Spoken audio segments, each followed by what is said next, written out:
시작할까요? 안녕하십니까. 반갑습니다. 갑자기 여기 더워졌습니다. 여기는. 동부는 어떠세요?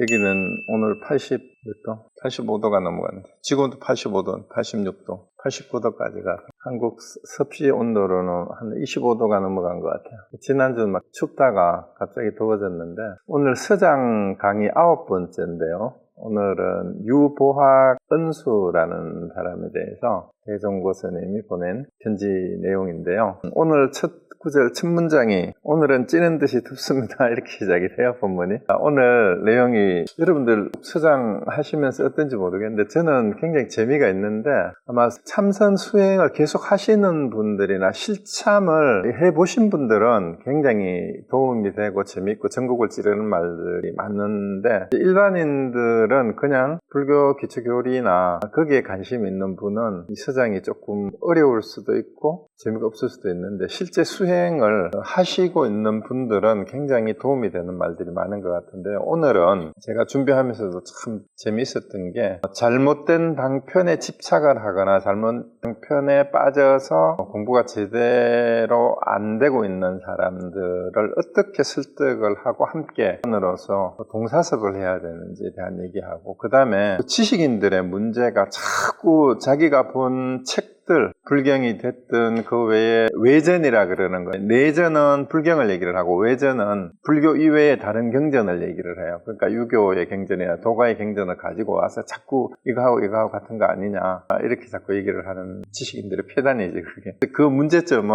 신랄하게 예를 들어서 지적을 하고 있습니다. 자, 오늘 본문부터 다시 보겠습니다. 오늘 첫 번째 문장이 오늘은 찌는 듯이 덥습니다. 여름에 쓴 것 같은데 오늘 여기가 찌는 정도는 아닌데 지난주에는 또 기온이 많이 뚝 떨어져서 춥다가 갑자기 어제하고 오늘 더워져서 저도 기운이 없는 것 같아요. 더워서 일단 날씨 얘기로 안부를 묻고 난 다음에 잘 지내시는가 하는 질문을 아주 공부가 제대로 되고 있느냐 하고 그게 날카롭게 묻습니다. 그래서 화면에 보시듯이 오늘 찌는 듯이 덥습니다 해놓고 편안하게 여유있게 피우고 제하게 마장에는 흔들림 없이 그렇게 잘 지냈느냐 이렇게 이제 문장을 시작하고 있어요. 그래서 편안하게 여유있게 피우고 자제하며 여러 마장에는 마장은 뭐 다른 게 아니고 번뇌망상이라고 해도 돼요. 여러 가지 흔들림이 없으십니까? 그 다음에 일상의 행주자화 가운데 구자무불성하도 그러니까 무죄하도라고 그냥 하죠. 우리가 계획이 볼성이 없다는 하두는 한결간트냐 그리고 하두가 제대로 들리고 있고 하두를 제대로 참고를 하고 있느냐 하는 것을 묻습니다. 그 다음에 움직임과 고요함 양변을 분별하지는 않습니까? 그래서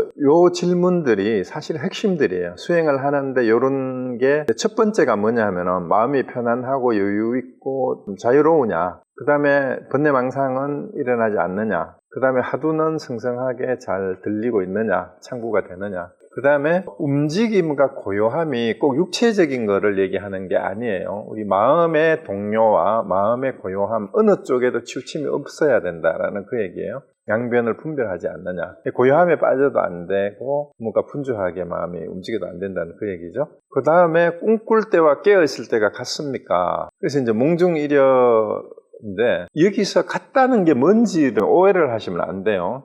꿈을 꿀 때하고 깨어있을 때가 한결같다라는 얘기는 꿈꿀 때하고 깨어있을 때가 이게 비몽사몽간이 꿈이 현실 같고 현실이 꿈 같고 이런 얘기가 아니라 꿈을 꿀 때든 깨어있을 때든 꿈을 꾸는 놈과 깨어서 있는 그 깨어있는 것을 지켜보는 그것이 움직임이든 고요함이든 어디에도 어느 쪽으로도 치우치지 않는 것을 얘기하는 겁니다. 그 다음에 이 사가 회통한다라는 말은 이치와 실제 사는 팩트를 얘기하는 거니까 현실의 삶을 얘기하는 거예요. 그러니까 이대로 매 순간에 만나는 그때의 사건들이죠. 이벤트나 대상을 대하는 것이 한결같이 이치로도 그러하고 실제로 내가 말하고 행동하는 그때그때 일어나는 살면서 부딪히는 여러 일들이 이치에 어긋남이 없이 되느냐 이 말입니다. 그 다음에 마음과 경계가 모두 한결같습니까? 그래서 마음이 됐든 경계가 됐든 이것도 한결같다라는 말이 마음과 경계가 둘이 하나라는 얘기가 아니라 마음에도 흔들림이 없고 경계에도 다니지 않는 상태를 얘기를 하는 겁니다. 그렇게 이렇게 질문 자체가 전체적으로 얘기하면은 수행이 제대로 되고 있는 있느냐, 공부가 제대로 되고 있느냐를 묻는 얘기입니다.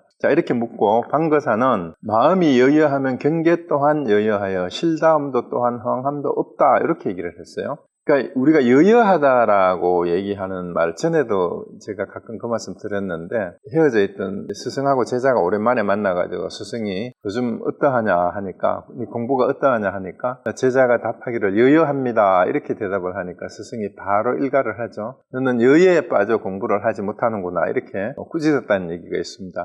그래서 그 다음 얘기가 중요해요. 마음이 여여하면 경계 또한 여여하여 실다움도 또한 허황함도 없다라는 요 말이 아주 중요합니다. 우리는 자꾸 여여한 것을 실다움이라고 생각하고 그렇지 못한 것을 헛된 거라고 자꾸 생각하는데, 실다움에도 빠지면 안 되고 허황함에도 빠지면 안 된다라는 말입니다. 그래서 유에도 상관치 않고 무에도 걸림이 없으면 성인과 현자가 아니라 일을 마친 범부다고 하셨습니다. 그래서 여기도 유무가 나오는 게, 위에 조주 무자 구자 무불성하도가 한결 같으냐라고 물었는 것도 요 답을 알지 못하는 사람들한테는 이 말이 계속 이 맴도는 말이 될 수가 있어요. 그래서 해암스님은 조주 무자하도를 탁말을 시킬 때 전통적으로는 그냥 어째서 조주는 개에게 불성이 있습니까? 하는 질문에 무라고 대답을 했느냐, 무엇으로 인하여 무라고 했느냐, 이거만 이제 참고를 했는데, 그거를 참고를 하기 전에 해암스님은 조주가 무라고 한 데는, 조주 무자에는 삼키고 토한 것이 있다, 무엇을 삼키고 무엇을 토했느냐라고 질문을 하나 더 물어서 거기에 답을 하고 나서 그럼 어째서 조주는 무엇으로 인하여 무라고 했느냐 하는 그 얘기가, 유자를 해도 마찬가지예요. 어떤 날은 유라고도 했죠. 그래서 우리가 무자 십정병 그 얘기 안내를 할 때도 얘기했지만은, 이 조주가 무라고 했던 유라고 대답을 했던 거기에는 있다 없다를 떠나서 있는 그대로를 드러내 보이려고 하는 게 있는데, 이 얘기가 또 하나의 관념으로 받아들이게 되면은 이게 병통이 된다라는 거예요.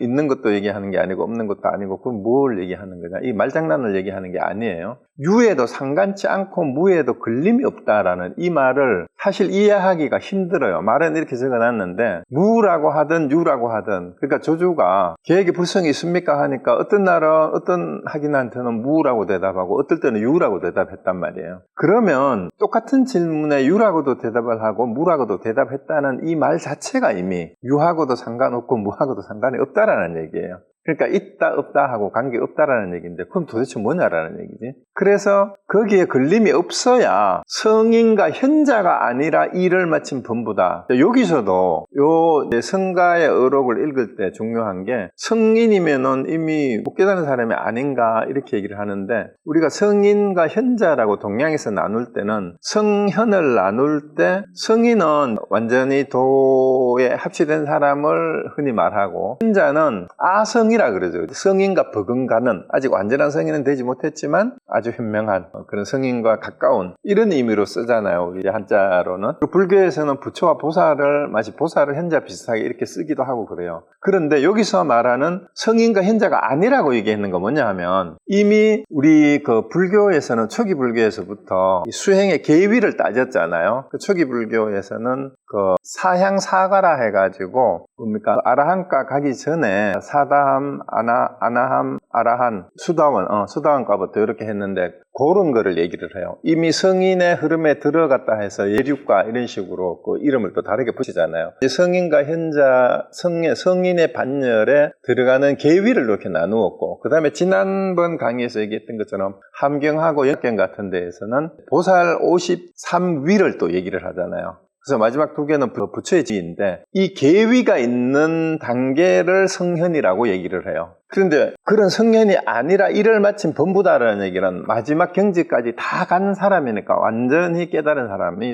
일을 마친 범부라 더 이상 할 일이 없는. 근데 왜 또 범부라고 얘기를 했을까? 범부는 중생이나 보통 사람이란 뜻이잖아요. 이 역설적인 표현들이, 일을 마친 범부라는 얘기는 중생과 부처가 원래 둘이 아닌데, 중생이 더 이상 해야 될 일, 공부해야 될, 알아야 될 일이 없이 다 끝까지 간 것을 범부가, 그걸 부처라고 하는데 그걸 일을 마친 본부라니까 완전한 깨달음에 도달한 사람이 일을 마친 본부라고 얘기를 해요. 근데 성인과 현자라고 얘기를 했을 때는 아직도 수행의 계위에 순서대로 있는, 아직은 더 진전을 해야 되는 이런 뉘앙스가 있는 거예요. 그래서 성년이 아니고 일을 마친 본부다. 어떻게 해야? 마음과 경계 어디에도 끌려다니지 않고 또 실다움과 헛됨, 허실에도 걸림이 없고 유에도 걸림이 없고, 그래야 성현을 뛰어넘는 일마침 본부니까 진정한 도인이다, 수행자다, 진짜 깨달은 사람이다, 이런 얘기입니다. 근데 만약 진실로 일을 마친 본부가 되었다면 석과와 달마는 무엇이겠습니까? 자, 이렇게 얘기를 했어요. 이 질문도 그래요. 진실로 일을 마친 본부라는 말 자체가 뭐예요? 내가 이미 깨달은 사람이니까 석과와 달마는 뭐겠어요? 진흙과 진흙 덩어리입니다. 자, 이 말을 하는 얘기가 우리 화두 중에도 그런 화두가 있잖아요. 어떤 것이 부처입니까? 문스님이 학인이 그렇게 질문을 하니까 간시거리라고 했죠. 말은 똥막대기다라고 얘기를 했어요. 부처가 뭐냐고 물으니까. 자, 그럼 여기서도 마찬가지예요. 석가와 달마가 뭐냐? 이러니까 진흙과 흙덩어리입니다. 이렇게 물었으니까. 그럼 얘기하면 석가가 뭡니까? 석가모니는 누구예요? 하니까 진흙이야, 이렇게 얘기한 거와 똑같단 말입니다. 달마대사는 누굽니까? 하니까 덩어리지, 이렇게 대답한 거하고 똑같습니다. 이것도 화두예요. 화두가 따로 있는 거 아니에요? 그 누가 진실로 일을 마친 본부가 되었다면 석과와 달마는 무엇이겠습니까? 진흙과 흙덩어리야입니다 할 때 우리는 이렇게 대답을 하면은 이게 무슨 뚱딴지 같은 동문서답인가 이런 말이 들거나, 아니면 이걸 개념으로 진지하게 받아들여가지고 석가하고 달마가 진흙이라고? 흙덩어리로 만든 불상을 얘기하는 건가? 뭐 이런 식의 상상들을 하면은 이 문장을 도저히 따라갈 수가 없습니다. 그래서 어떤 것이 부처냐 했을 때 똥막대기라 했건 뭐 마상건이라 했건 그런 말들처럼 말이 아닌 말이에요. 뒤에도 나옵니다. 이미 말로 할 수 없는 말을 이런 식으로 표현하는데, 그렇지만 이것도 말은 말입니다. 말은 말인데 그 말 속에 뭐가 있어요? 진실로 일을 마친 본부가 하는 말이에요. 그게 진흙과 흙덩어리다라는 얘기입니다. 그럼 삼승 12분교는 무엇이겠습니까? 이렇게 또 물었는데, 삼승은 우리가 성문승, 영각승, 보살승 이렇게 얘기하는 거죠. 그 다음에 12분교는 이제 초기에 우리 불교의 가르침을 12가지로 분류를 한 거예요. 우리는 나중에 이제 중국에 와서는 뭐 아함분이, 뭐 방동분이, 반야분이, 이제 법화, 하음 뭐 이런 식으로 나누듯이 초기 경전을 12가지 분류로 했던, 그러니까 결국은 전체적인 교리 팔만대장경이라고 얘기해도 돼요. 12분교는. 그러니까 모든 경전, 이게 도대체 뭐냐? 이러니까 뜨거운 사발에 물 부을 때 나는 소리입니다. 이건 또 뭔 말이에요? 뜨거운 그릇이 막 달궈져 있어요. 거기에 물을 부으면 어떻게 됩니까? 이제 막 수증기도 나고 또 튀기도 하고 이렇게 됐죠. 근데 그게 뭔 얘기냐 하면은, 그것처럼 그냥 그때 상황에 따라서 물이 튀기도 하고 수증기가 이제 일어나기도 하는 것처럼 별 의미 없는 실다울 것이 없다라는 그런 뜻입니다. 사발에 물 부을 때 나는 소리가, 이게 뭔 말이에요? 그러니까 성문영각 보살승의 가르침과 모든 경전의 가르침이라는 것이 뜨거운 사발에 물 부을 때 나는 소리하고 똑같은 거다. 그러니까 그 선사들 말로 하면은 귀신방귀에 털나는 소리일 뿐입니다 라는 그런 얘기예요. 그래서 귀신 씨나라 까먹는 소리다라는 얘기하고 똑같다라는 말이죠. 이런 것들이 벌써 여기에서 표현하는 데에서 논리적인 개념을 가지고 논리적으로 이거를 따라가려고 하면은 도저히 도달할 수가 없어요. 그래서 도대체가 유무도 떠나고 실과 허도 떠나고 그 성현도 넘어서 있고 일을 마친 본부라고 표현하는 이것이 도대체 뭘까? 부처는 누구, 부처의 가르침이라는 경전은 뭐냐? 자, 이렇게 했는데 이거를 결론적으로 이렇게 딱 해놓고 뭐라고 얘기하냐면은, 유보학이라는 사람은, 보학은 송나라 때 보문각의 학사를 지칭하는 거예요. 보문각은 우리나라로 치면 집현전하고 비슷한 황실의 문서를 관장할 뿐만 아니라 그 임금, 황제나 임금이나 그 왕세자들, 태자들을 교육시키는 교육기관이, 거기에 수록된 사람들이 실제로 우리 사극 같은 데 보면은 황제나 왕도 수시로 신하들하고 경전을 공부하고 강학을 논하고 이러잖아요. 그걸 담당했던 사람을 학사라고 그럽니다. 그래서 유보학은 보문각의 학사였어요. 이름이 은수고. 그러니까 황제를 가르치는 그런 교육 연구기관의, 황실의 연구기관의 학사니까 당대의 최고의 학자 지식인이라고 할 수 있습니다. 그래서 공께서는 해서 이미 이 문중에서 스스로 믿어 의심하지 않으니 사소한 일이 아닙니다. 그러니까 이제 이 말은 뭐냐 하면은 이 사람은 처음 대해종고 스님을 만나기 전에 다른 스님을 만나서 선문에 입문을 해가지고 뜰 앞에 잣나무 화두를 통해서 이 화두를 이미 깨달은 사람이에요. 그래서 벌써 화두를 타파를 해서 뜰 앞에 잣나무 화두를 이미 아는 사람이니까 이 문중이 이 선문에 들어와서 돈의 문중이라 해도 되고 선문이라고 해도 됩니다. 여기에서 이미 스스로 본인이 선문의 가르침을 이미 믿음이 있고 의심이 없다 이런 얘기입니다.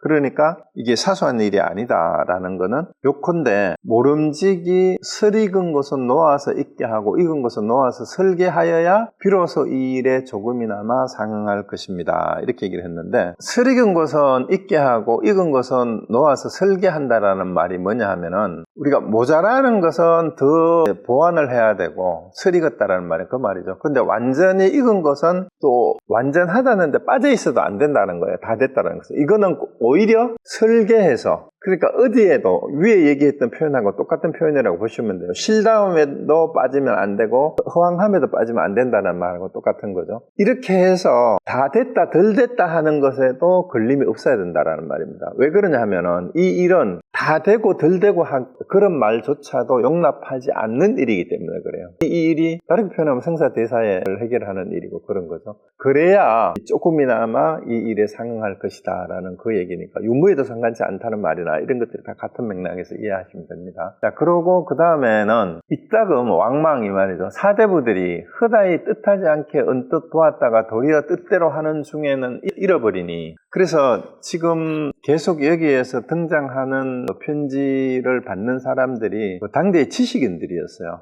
그 지식인들의 문제점이 공통적으로 계속 드러나는 게 너무 똑똑해서 탈이라는 거예요. 그래서 머리가 좋으니까 경우에 따라서 어떤 책을 보거나 본문을 듣고 뭔가 이치를 아는 듯이 알겠다라고 하는데 그래서 그거를 가지고 자기가 아는 걸 가지고 이거구나 하고 했다가는 어떻게 돼요? 사실은 가장 궁극적으로 완전히 일 없는 본부까지 가야 되는데 아는 걸 가지고 하다가 보니까 오히려 자기 아는 것 때문에 거꾸로 매이게 되어서 진짜 공부하고는 멀어지는 이런 잃어버린다는 말이 그 말이에요. 그래서 사실은 지금 공부를 어느 정도 했던 사람들이 완전히 끝까지 공부를 하지 않고 자기가 이제 알겠다라는 이 마음이 들어가는 순간 이런 상황에 도달해요. 이런 문제점에 봉착을 하게 됩니다. 그래서 궁극적으로 처음 발심을 하고 공부를 하려고 했던 그 마음을 잊어버려요. 그러고는 어떻게 되냐 하면은 내가 공부가 어느 정도 됐다고 생각하고 더 이상 수행을 제대로 하지 않고 거기에서 머물러 버리거나 아니면 심지어는 남을 가르치기 좋아하는 사람들은 이제 그 수준에서 남들에게 가르치다가 보니까 정말로 엉뚱한 데서 헤매게 되는, 그리고 자기만 헤매는 게 아니라 다른 사람까지도 헤매게 만드는 그런 경우가 굉장히 사실 많습니다. 이렇게 해서 잊어버리게 되니 공께 알려드리지 않을 수 없습니다. 그래서 지금 이 유보학이라는 사람은 하두를 뜰 앞에 잣나무 하두나 맞법길 같은 하두는 했는데 아직 조주무자 하두는 모르는 사람이에요. 그거는 했지만 지금 저하고 같이 공부하는 사람들 중에도 대부분 그런 사람들이 많아요. 조주무자 하두를 저하고 같이 해서 조주무자 하두를 답한 분이 딱 한 분밖에 없어요. 지금 강의 들으시는 분 중에. 근데 대부분이 유목고 하두, 만법길 하두, 뜰 앞에 잣나무 하두나 하신 분들이 많아요. 꽤 많아요. 그런데 더 이상 진전이 잘 안 돼요. 그래서 그게 왜 그런지를 오늘 한번 편지 내용을 통해서 한번 보시기 바랍니다. 그리고 하두를 계속해서 같이 공부를 하는데도 한 번도 답을 하지 않는 분들은 답을 하셔야 돼요. 답을 하지 않으면은 이 말들을 도저히 이해할 수가 없어요. 아무리 들어도, 아무리 봐도. 그래서 하두를 점검하고 보게 되면 조주무자를 하신 분들은 이 말들이 너무 쉬워요. 당연히 그래야 되지 라고 이해가 되는데, 그래서 오늘 편지의 내용이 격여하두, 이목구 하두 정도는 한 사람이에요. 그래서 조주무자 하두를 제대로 타파할 때까지는 자기 뜻대로 아는 척 하지 말아라. 그러면은 진짜 공부를 잊어버릴 수도 있다는 그 얘기입니다. 그래서 내가 이걸 알려드리지 않을 수가 없다, 이런 얘기입니다. 그래서 뜻대로 될 때가 이때자를 쓰면 안 되죠.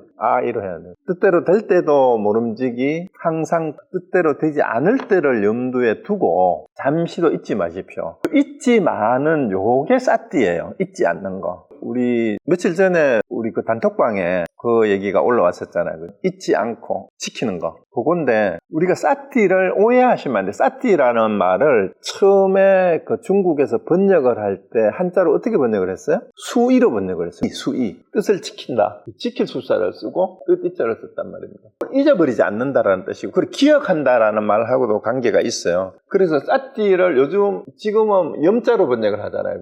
염자가 싸띠인데, 이거는 지금 이 마음이라는 뜻이기도 하고, 우리가 염두에 두고 이 말이 뭐예요? 그걸 잊어버리지 않고 이런 의미잖아요. 그래서 기억한다라는, 잊어버리지 않는다라는 게 싸띠예요. 그래서 잠시도 잊지 말아야 된다라는 얘기는 뭐냐 하면은요, 경전의 가르침을 통해서 어떤 깨달음이 있었으면 그 깨달음의 내용을 내가 말하고 생각하고 행동하는 신구의 삼업을 짓는 가운데 잠시도 그 뜻에 어긋나면 안 된다라는 그 얘기예요. 근데 우리 자꾸 깜빡깜빡 하잖아요. 그 화두도 마찬가지. 답을 하고 나서도 수미상고를 했는 것 같으면 생각이 일어날 때 제가 일어난다는 그 의미를 한순간도 잊어버리지 않는 게 그것이 싸때 하는 거예요. 그 공들이는 거고. 그거를 공들인다 그랬어요. 공들인다라는 말은 정성을 다한다라는 말이거든요. 공들인다. 그 공력을 키운다라는 말도 그 말이에요. 그리고 공이 얼마나 있습니까 할 때도 이 공이에요. 공덕이라는 말을 하잖아요. 공덕이라는 말을 이제 이렇게 이해하시면 돼요. 내가 공부한 내용을 한순간도 잊지 않고 지켜서 쌓인 덕.